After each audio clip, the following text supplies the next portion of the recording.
So guys कैसे हो सभी लोगों का स्वागत है आपके अपने यूट्यूब चैनल चिलेक्स कुमार पे। प्यारे दोस्तों, आज की एक न्यू और इंटरेस्टिंग वीडियो। आज हम बात करने वाले हैं साइंस एनसीईआरटी के 10th बुक साइंस का तीसरा चैप्टर। तो प्यारे दोस्तों, आज हम पढ़ने वाले हैं धातु एवं अधातु। तो ये हमने साइंस के 2 चैप्टर कंप्लीट हो चुके हैं और आज हमारा साइंस का तीसरा चैप्टर है धातु और अधातु। अध्याय नंबर 3 के बारे में हम चर्चा करने वाले हैं प्यारे दोस्तों। तो देखो, हम समझेंगे कि धातु क्या होती है और अधातु क्या होती है। तो प्यारे दोस्तों, चलिए बात करते हैं कि तत्वों को उनके गुणधर्मों के आधार पर धातु एवं धातु में वर्गीकृत किया गया है। धातु के कुछ उदाहरण की बात करें तो आयरन हो गया, एल्यूमिनियम है, चांदी है, कॉपर है। ये किसके उदाहरण है? धातु के उदाहरण है। ये धातु के उदाहरणों की बात करें तो हाइड्रोजन, नाइट्रोजन, सल्फर, ऑक्सीजन, ये सब के सब क्या है? ये धातुओं के। तो प्यारे दोस्तों, हम पढ़ने वाले हैं गुणधर्म किसके?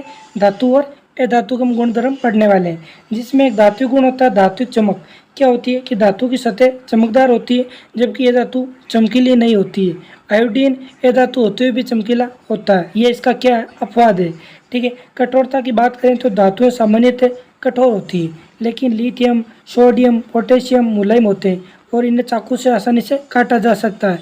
तो अधातु की बात करें तो कार्बन का एक अप्रूप हीरा होता है, जो सबसे कठोर प्राकृतिक पदार्थ होता है। और हीरा क्या है? हीरा एक अधातु है। ठीक है। रूप की बात करें तो धातु कमरे के ताप पर ठोस रूप में पाई जाती है, जबकि धातु ठोस या गैस रूप में पाई जाती है। ये केवल मरकरी या पारा को छोड़कर सभी तरल रूप में पाया जाता है। ठीक है। और केवल ब्रोमीन को छोड़कर तरल रूप में ही होती है। देखो, आघात और तन्यता की बात करें तो कुछ धातुओं को पीटकर पतली चादर के रूप में परिवर्तित किया जा सकता है, और ये धातुएं आघात और तन्यता का गुण नहीं पाया जाता है। फिर दोस्तों, एक पढ़ने वाले तन्यता का गुण कि धातुओं को पतली तार के रूप में खींचा जा सकता है, जबकि धातुएं तन्य नहीं होती है। एक होता है विद्युत या ऊष्मा का चालक की बात करें तो सामान्यतः धातुएं विद्युत या ऊष्मा की सुचालक होती है। सीसा या मरकरी कुचालक होते हैं। सामान्यतः धातुएं विद्युत या ऊष्मा की कुचालक होती है और ग्रेफाइट सुचालक होता है। घनत्व की बात करें तो सामान्यतः अधिक घनत्व व उच्च गलनांक सोडियम और पोटेशियम का घनत्व तथा गलनांक कम होता है। सामान्यतः धातुओं का घनत्व एवं गलनांक कम होते हैं। ध्वनि की बात करें तो धातुएं कठोर सतह से टकराने पर आवाज़ पैदा करती है और ये धातुएं ध्वनिक नहीं होती है। ऑक्साइड की बात करें तो अधिकतर धातुएं क्षारकीय ऑक्साइड बनाती है, जैसे MgO। ठीक है। और अधातुएं होती है वो अम्लीय ऑक्साइड बनाती है, जैसे SO2 का। और इसके बाद एक गुण होता है ऑक्साइड का। यार दोस्तों, अब बात करते हैं धातुओं के रासायनिक गुणधर्म के बारे में कि वायु के साथ अभिक्रिया करता है तो धातु किसका निर्माण करती है?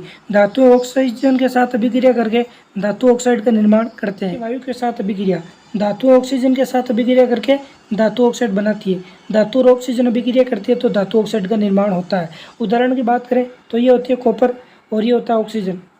जब रिएक्शन होता है तो कॉपर ऑक्साइड का निर्माण होता है। और ऑक्सीजन जब आपस में क्रिया करते हैं तो एल्यूमिनियम ऑक्साइड बनता है। और मैग्नीशियम जब ऑक्सीजन के साथ अभिक्रिया करता है तो मैग्नीशियम ऑक्साइड का निर्माण होता है। अलग अलग तरह से अभिक्रिया दिखाती है, जैसे सोडियम या पोटेशियम वायु में आकस्मिक आग पकड़ लेते हैं, जिसे रोकने के लिए केरोसिन का तेल में डुबाए रखा जाता है। फिर दोस्तों, बात करते हैं आगे तो जो मैग्नीशियम, एल्यूमिनियम और जो जिंक वाला टॉपिक है, इसमें अंदर एल्यूमिनियम और जिंक और लेड, इन 4 धातुओं की बात करें तो ये वायु के साथ धीरे अभिक्रिया करते हैं और इन धातुओं पर ऑक्सीजन की परत चढ़ जाती है। आयरन की बात करें तो वायु में गर्म करने पर प्रज्वलित नहीं होती, लेकिन ज्वाला में लोहे का चूर्ण डालने पर तेजी से जलने लगते हैं। ठीक है। कॉपर की बात करें तो कॉपर प्रज्वलित नहीं होता है, लेकिन उस पर काले रंग की कॉपर ऑक्साइड की परत चढ़ जाती है। चांदी और सोने की बात करें तो ऑक्सीजन के साथ अभिक्रिया नहीं करते हैं।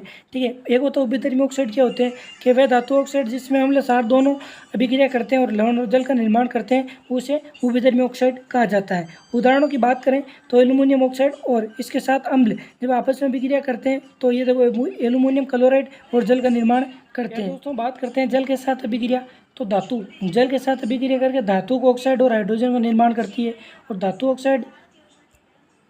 ऑक्साइड और जल आपस में अभिक्रिया करके धातु हाइड्रोक्साइड का निर्माण करते हैं। धातु की बात करें तो ये गर्म जल के साथ क्रियाशील होते हैं।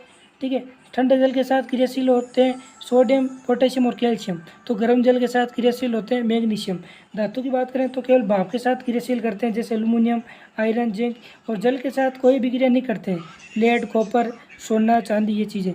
कैल्शियम, मैग्नीशियम जल के साथ अभिक्रिया करने पर तैरने लगते हैं, क्योंकि हाइड्रोजन गैस के बुलबुले धातु के साथ चिपक H2O के साथ अभिक्रिया करते हैं तो सोडियम हाइड्रोक्साइड हाइड्रोजन गैस और उष्मा का निर्माण होता है। जब धातुओं के तनु अम्ल के साथ अभिक्रिया की बात करें तो धातु तनु अम्ल के साथ अभिक्रिया करके लवण और हाइड्रोजन गैस का निर्माण करते हैं।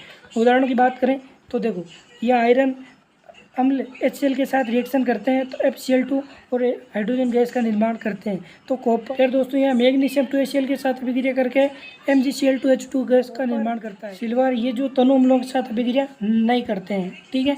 बात करें धातुओं के अन्य धातु लवणों के साथ अभिक्रिया की तो देखो, धातु होता है ना वो लवण धातु और लवण विलयन, जब लवण विलयन और धातु का निर्माण करते हैं। अधिक अभिक्रियाशील धातुएं अपने से कम क्रियाशील धातुओं को उनके यौगिकों के विलयन से विस्थापित करती है। यह धातुओं की सक्रियता श्रेणी पर आधारित होती है। सक्रियता श्रेणी क्या होती है? तो ये सूची जिसमें धातुओं की क्रियाशील के अवरोही क्रम में व्यवस्थित किया जाता है।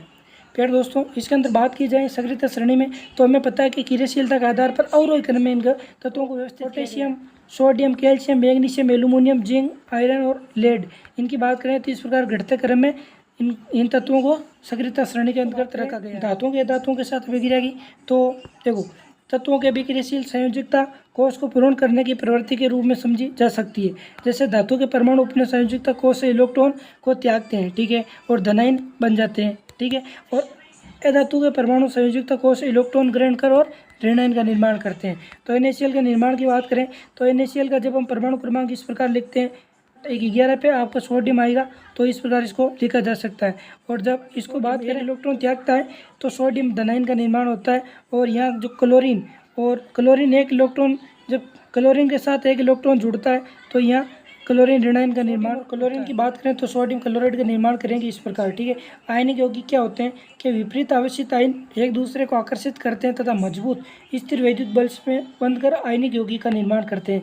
और बंध कौन सा? स्थिर वैद्युत बल, ठीक है। आयनिक यौगिकों के गुणक्रम की बात करें तो एक होती है भौतिक प्रकृति। भौतिक प्रकृति में ये ठोस व कुछ कठोर होते हैं, ये सामान्यतः भंगुर होते हैं, ठीक है। गलनांक एवं क्वथनांक की बात करें तो आयनिक यौगिकों का गलनांक व क्वथनांक बहुत ही अधिक होता है। और घुलनशीलता की बात करें तो आयनिक यौगिक प्राय जल में घुलनशील, केरोसिन है, पेट्रोल जैसे विलायकों में अविलय होते हैं। और विद्युत चालकता की बात करें तो आयनिक यौगिक जलीय विलयन में और गलित रूप में विद्युत का चालन करते हैं, ये ठोस रूप से विद्युत का चालन नहीं करता। आई होप आज का ये वीडियो आपको पसंद आए तो वीडियो को लाइक करना, चैनल को सब्सक्राइब करना और सारे दोस्तों के साथ वीडियो को शेयर जरूर करना। तो मिलते हैं कल की वीडियो में। Thank you so much.